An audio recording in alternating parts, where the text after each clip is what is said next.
Hi, I'm Peter Evans. I'm the curator of Route 1 Views, and I wanted to share a few of my observations with you about Richmond, Virginia, where I just spent a few days. So, hope you enjoy it.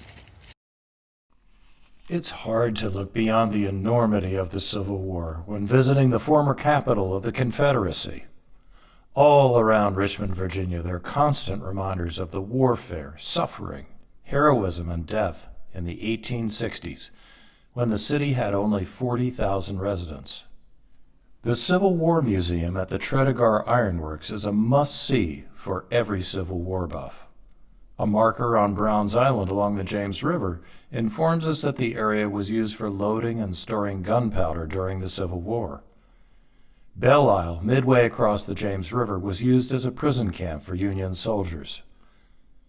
Hollywood Cemetery is the resting place for 18,000 Confederate dead, and for Jefferson Davis, the President of the Confederacy.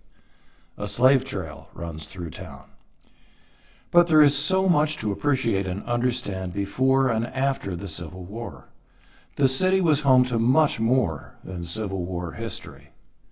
Richmond began as a city of trade, which developed on the James River after a 1612 tobacco harvest was sent to England.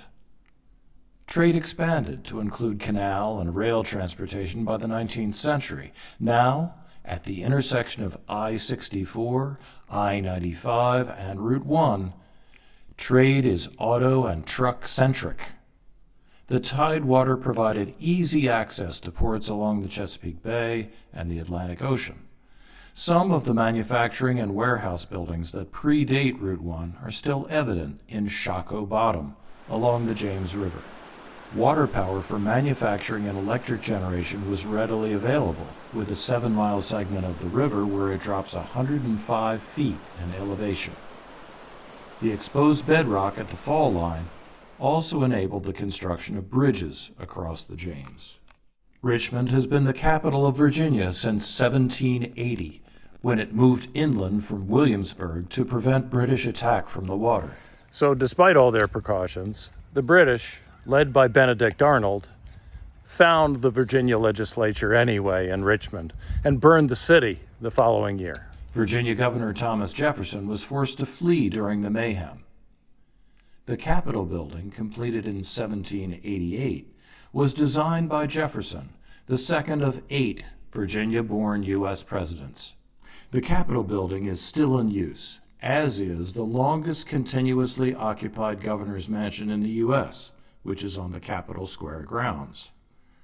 Sculpture on the Capitol grounds includes a monumental statue of George Washington on horseback surrounded by notable patriots. Thomas J. Stonewall Jackson, a tableau commemorating the Brown versus Board of Education Supreme Court decision in 1954, and a tribute garden to Virginia Native Americans.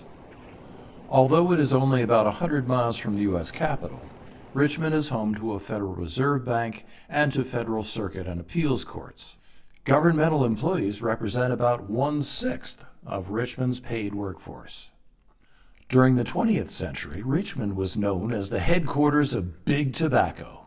Philip Morris, R.J. Reynolds, the American Tobacco Company all did business in Richmond. By the end of the century, 125 billion cigarettes were produced annually by Philip Morris alone. The city is a center of learning, with Virginia Commonwealth University, the University of Richmond, and Virginia Union. It has long been a cultural center for arts and music, exemplified by the National Theater, now a music venue, the Virginia Museum of Fine Arts, and the Valentine Museum, founded in 1898. It was Richmond's first museum. I stayed in what I dubbed the parking district on Canal Street, near the exit ramps from the downtown expressway. The expressway seamlessly brings commuters in from all directions. This Richmond neighborhood has largely been given over to the parking on surface lots where old buildings used to stand, and to parking garages attached to the new office buildings and hotels. While options for in-town living seem to be expanding in places like Shockoe Bottom, Most of the workforce in Richmond still arrives there by car. Despite a glorious, historic train station with Amtrak service, only 2 trains stop each day north and south. You want to catch a trolley in Richmond? Forget about it.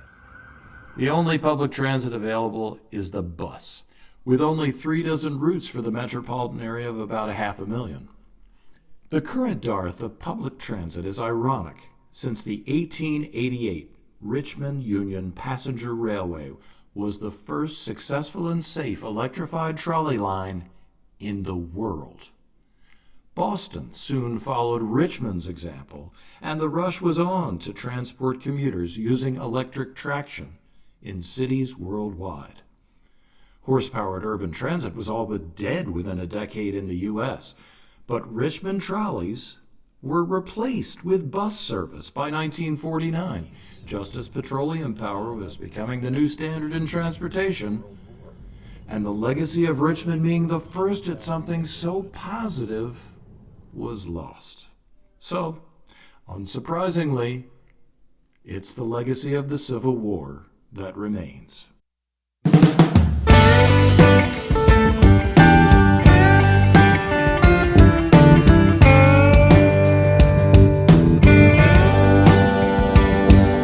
the dawn of day to the setting of the sun, hit cruise control down old Route 1.